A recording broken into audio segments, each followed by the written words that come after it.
number one, to set big, ambitious goals. Mm-hmm. Number two, to divide those big, ambitious goals into smaller, more manageable size chunks Mm-hmm. that you can Yes. experiment with, learn from, make some mistakes along the way, and adjust your course accordingly. Absolutely. Hi, and welcome to another episode of the peopleHum interview series. This is your host Neha at peopleHum. peopleHum is an end-to-end, one-view, integrated human capital management automation platform, the winner of the 2019 Global Cody Award that's specifically built for crafted employee experiences and the future of work. We run the peopleHum blog and channel that receives more than 400,000 visitors a year, and we also publish several interviews with well-known names globally every month. We have with us today Ian Ziskin.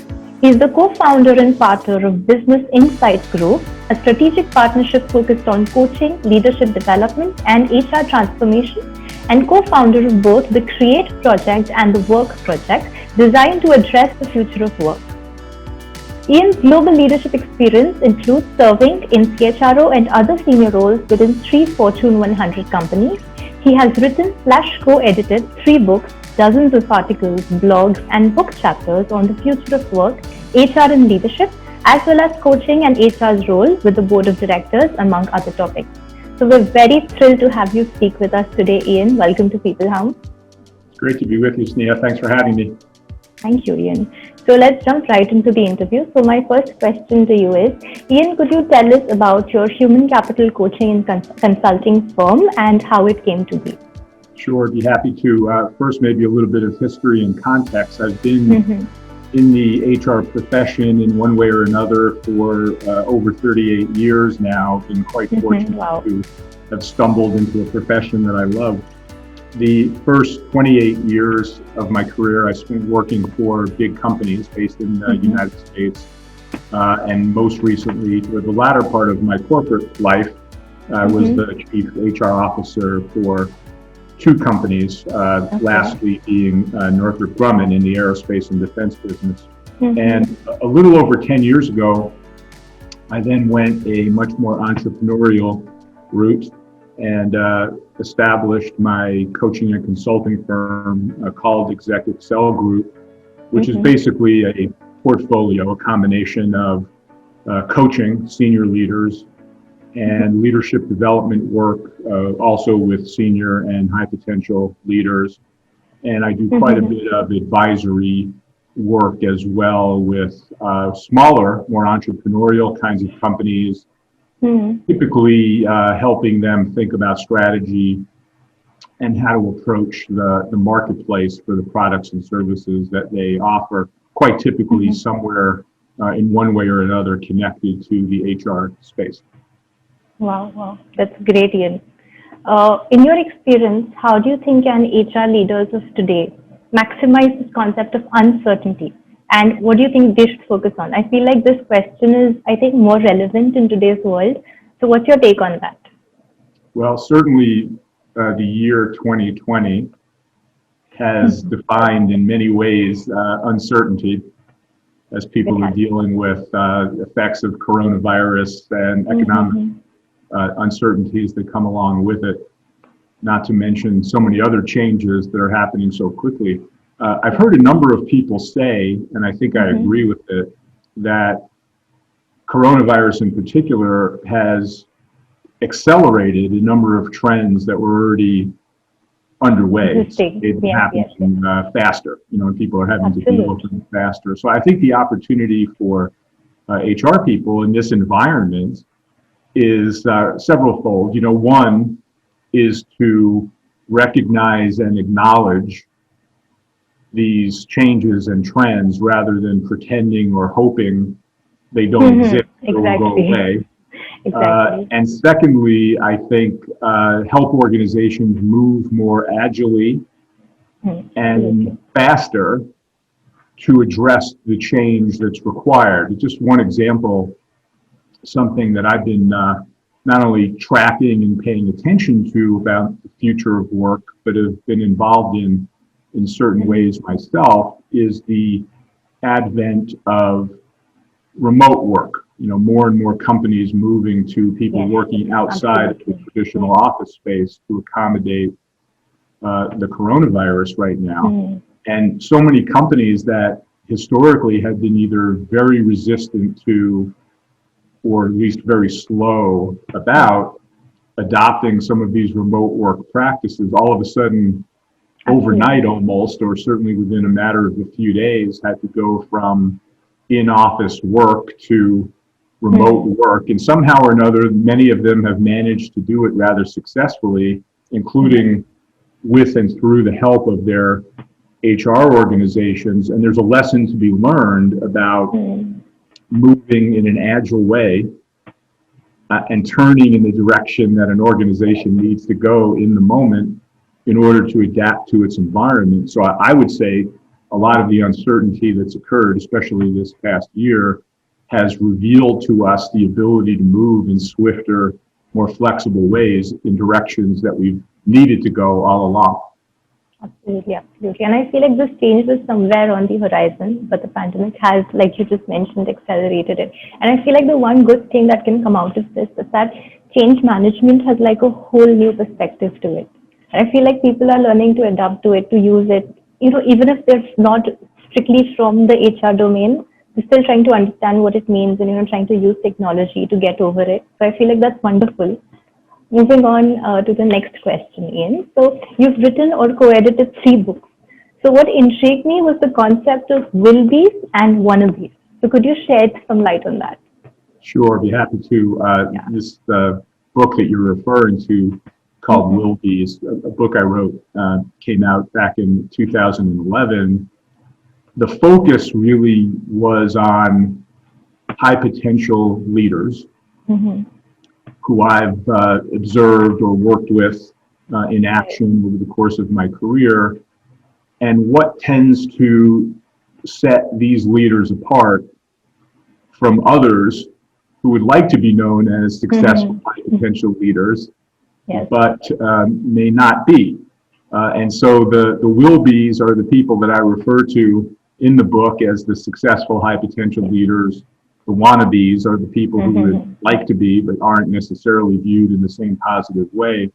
And maybe the best way to distinguish the two is there's a quote I use at the beginning of the book from Seneca, who was a philosopher and politician in ancient Rome, who was famous for saying that luck is when preparation meets opportunity. And sometimes people think of these high potential, successful leaders as having a fair degree of luck, which they might, but in reality, they're well prepared for the opportunities that are being presented to them, and they take full advantage of that by performing well and operating in a way that's consistent with what you'd expect of successful, high potential leaders. And so for me, the concept of WillBe is someone who is going to fulfill their potential. They will, in fact, be a successful, high potential leader versus the WannaBes who would prefer to be known as perhaps more successful and more high potential than they actually turn out to achieve. Absolutely. That is so interesting. And I feel like that's also so wise, Ian. That's absolutely amazing. Moving on to the next question. So how much of a role do you think does HR tech play in the future of HR? I think this is very connected to the second question that we discussed, but what's your take on this? Yeah, I think so. The whole future of work and the implications for HR, something that I've been very, very interested in over the course of the last at least 7 or 8 years, if not longer, and have been, watching a lot of these trends and themes unfold. One of the most fascinating that you bring up, Sneha, is this intersection with HR technology. And here's the conclusion that I've come to, at least based on what I've seen so far. As with most things, it's inevitable that the way that HR work gets done and the capability of HR people is going to be substantially changed and I think enhanced with the insertion of technology. If you think about automation, artificial intelligence, algorithms, machine learning, human-machine collaboration. These are all examples of how the world of work is changing and how the role of HR people is changing along with it. So that's all great. There's a caution, however, that I would offer people to consider, which is that technology in and of itself is a tool. It's not going to solve all the issues and problems that HR people are facing. One of my favorite examples of this is if you automate bad processes, it just means you make bad decisions faster and more efficiently, but it doesn't improve the quality of the decision because you haven't improved the quality of the process along with it. So while technology will enable, I think making processes as effective as possible, making HR practices as practical as possible, making HR people as capable as possible to address the changing nature of work, all are foundational things that are required to be accompanied by the insertion of technology, but not to be replaced by technology. Yes, absolutely. And I feel like as someone who has been in the HR role for some time, that was a very nuanced answer, because nowadays everybody is using technology and it's very easy to just rely on it and let it take charge. But unless you know how to use it and what you need to put into while using that technology, you can't really achieve the results that you might like. So that's a very great answer, Ian. Going on to the last question. So if I were to ask you that, Ian, what are your 3 steps to success? What would they be? Well, these steps, I guess I'll try to oversimplify, given your request to focus on 3. But fundamentally, I'd have to say, number 1, to set big, ambitious goals. Number 2, to divide those big, ambitious goals into smaller, more manageable size chunks that you can experiment with, learn from, make some mistakes along the way, and adjust your course accordingly.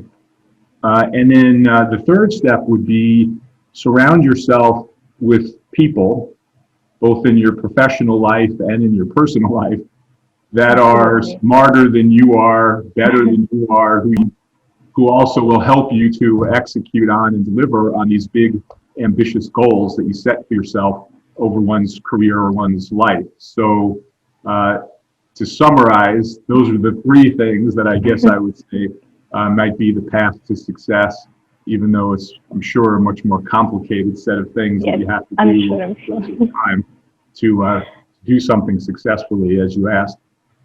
Yes. I love how, Ian, when you mentioned that you should have room for mistakes, even though that was not an explicit point, it was somewhere in there. And I love how that was incorporated into 3 steps to success. So that's great, Ian. Thank you so much for speaking with us today. It was great talking to you. And I wish you and your career all the success ahead. Thank you, and same to you. Great to be with you. Thank you, Ian. Thank you.